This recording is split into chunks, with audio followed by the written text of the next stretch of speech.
Halo,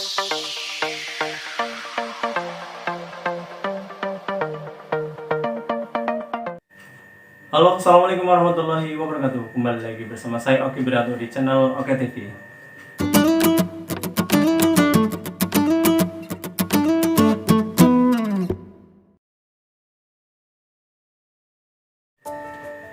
Oke, gimana kabarnya kalian teman-teman ya? Semoga dalam keadaan sehat walafiat, amin. Dan semoga kalian selalu diberi rezeki yang berkah, amin ya. Oke teman-teman, kali ini saya akan membuat konten ya, tips cara merawat ular koros ya, atau ular kayu teman-teman. Jadi gimana caranya ya teman-teman ya untuk memelihara ular koros yang tidak berbisa ya teman-teman ya, khusus untuk pemula ya teman-teman ya. Oke, yang pertama ya, tips yang akan saya berikan, ini ya di depan saya ada ular koros ya teman-teman, ini lagi sembunyi, nanti saya keluarkan teman-teman ya. Tips yang pertama itu, yang pertama kali yang kalian harus sediakan itu adalah kandang teman-teman ya. Jadi kandangnya ya, kalau saya ini gex ya teman-teman ya, gex ini ukurannya L ceper teman-teman ya. Jadi karena ular koros ini kan tidak selalu memanjat pohon teman-teman ya, jadi seringnya di bawah atau di persawahan, di persawahan warga ya, itu pasti dia selalu di bawah teman-teman ya. Jadi makanan utamanya adalah tikus ya teman-teman. Jadi di kandangnya itu ceper nggak masalah ya teman-teman ya.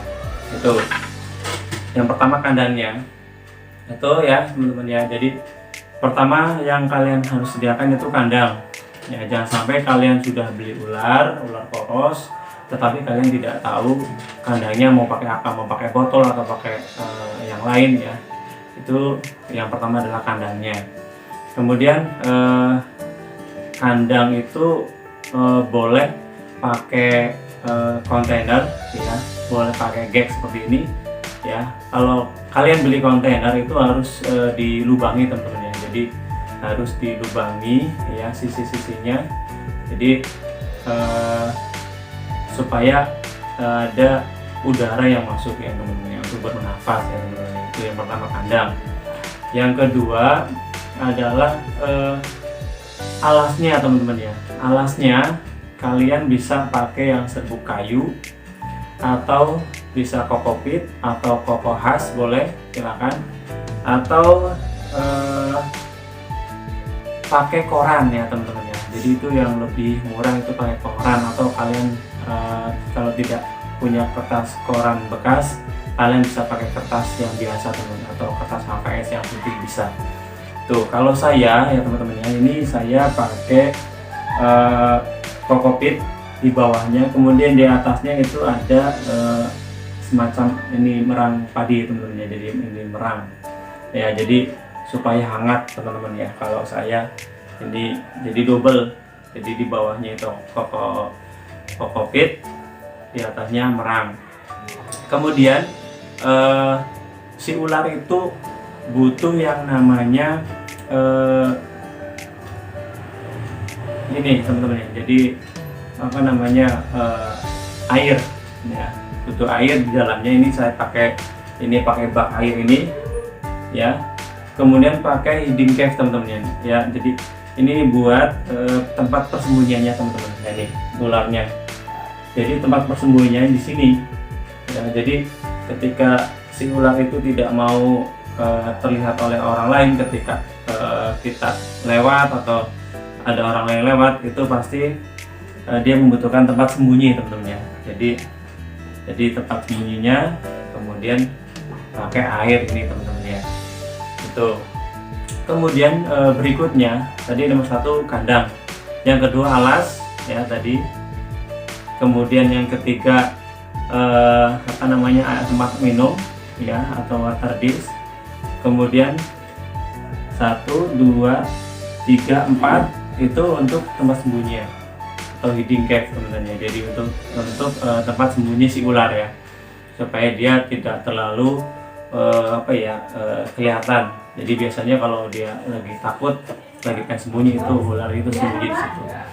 Kemudian makannya teman-teman ya, pakannya pakannya ketika ular koros ini masih baby, ini sekitar segini teman-teman, jadi satu telunjuk ini, itu makanannya itu bisa cicak ya, bisa pakai ini teman-teman, pakai kodok mancat yang ada di sawah teman-teman. Jadi bisa makanannya itu. Tetapi nanti kalau udah besar ya, kalau mungkin gig saya ini kalau udah besar mungkin agak sempit ya. Kalau ular koros itu sekitar 1,5 meter sampai 2 meter teman-teman ya. Jadi kita perlu yang namanya ukuran box container ya. Jadi kalau untuk ular koros yang sudah besar itu kita membutuhkan gig atau kontainer yang besar ya. Jadi box container, kemudian kita lubangi. Jangan lupa dikasih alas kandang, karena ketika kalian pengen memelihara ular, berarti tempatnya pengen di ruang tamu atau di di tempat keluarga, itu harus pakai yang namanya kokopit ya teman-teman ya, kokopit atau kokohas, supaya apa? Si kotoran itu bisa diserap oleh si kokopitnya atau kokohasnya. Jadi dia tidak mengeluarkan bau ya teman-teman. Jadi ketika dia mengeluarkan kotoran, si ularnya itu tidak akan kencium bau yang tidak enak teman-teman, bau kotorannya. Itu ya teman-teman. Itu ya teman-teman ya, sekilas tentang tips cara merawat ular koros ya teman-teman ya. Ini ular korosnya.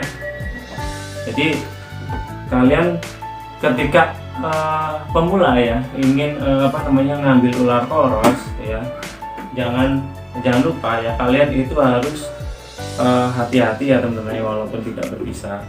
Jadi contohnya seperti ini teman-teman, jadi seperti ini ya, kalian pakai ini sebentar.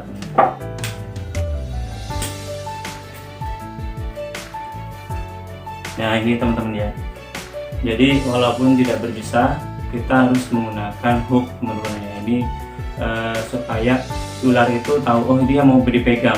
Jadi semacam terbiasa ketika dia mau dipegang pasti harus pakai ini ya. Kalau saya dibiasakan seperti ini, jadi sudah dibiasakan seperti ini.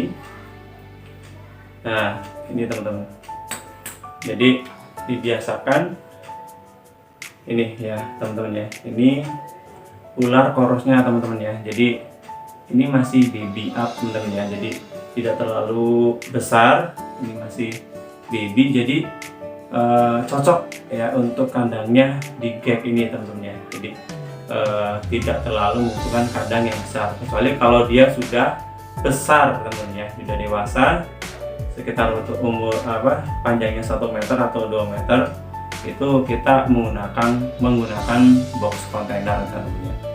Itu yang mungkin bisa saya sampaikan di video konten kali ini ya, tips cara memelihara ular koros ya teman-teman ya. Itu mungkin yang bisa saya sampaikan. Jangan lupa teman-teman ya, like, subscribe, komen yang bagus-bagus supaya channel saya bisa berkembang ya teman-teman, dan saya lebih semangat lagi untuk membuat konten-konten seputar dunia reptil ya teman-teman ya. Itu kurang lebihnya mohon maaf. Assalamualaikum warahmatullahi wabarakatuh. Salam Oke TV.